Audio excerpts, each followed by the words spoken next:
Daily Briefing. All eyes on Chicago.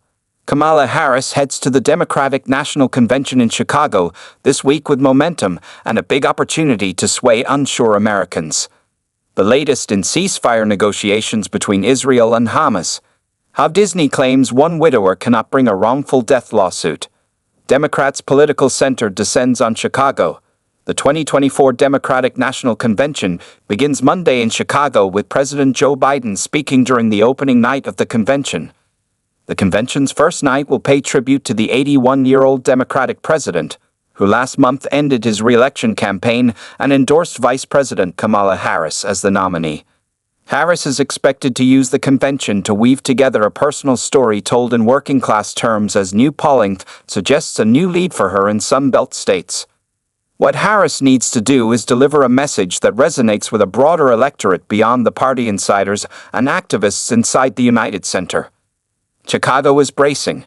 Protesters are expected to take center stage amid the war in Gaza and the July attempted assassination of former President Donald Trump. Hamas rejects proposed ceasefire plan.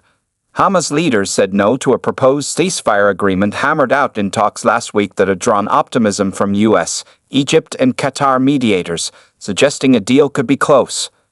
The Biden administration is trying to bridge gaps between Israel and Hamas on control of border crossings, the number and identity of Israeli hostages and security prisoners that would be freed, and future governance of the embattled Gaza enclave. Zelensky says Ukraine creating a buffer zone in Russia. The Ukraine military's stunning offensive into Russia's Kursk region will create a buffer zone on the aggressor's territory to discourage Russian attacks into Ukraine, President Volodymyr Zelensky said Sunday. Zelensky also lauded his invading fighters for capturing Russian troops, saying the effort replenishes our exchange fund and will hasten the release of Ukrainian troops and civilians held by the Russians. Massive data breach included Social Security numbers. National Public Data, which aggregates data to provide background checks, has confirmed it suffered a massive data breach involving Social Security numbers and other personal data on millions of Americans.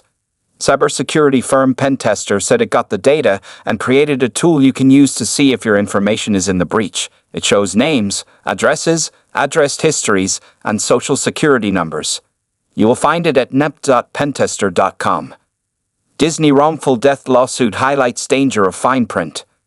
The Walt Disney Co. was trying to toss out a widower's wrongful death lawsuit, arguing he agreed to settle any disputes with the entertainment giant and any of its affiliates out of court when he signed up for a free trial of its streaming service, Disney+. Jeffrey Piccolo's lawyers countered that he never signed an agreement with Walt Disney Parks. Even if he had, they said the terms and conditions would not extend to his wife, who experienced a severe allergic reaction and died in the resort's Disney Springs complex. Photo of the day: Ana Barbosu gets Olympic medal.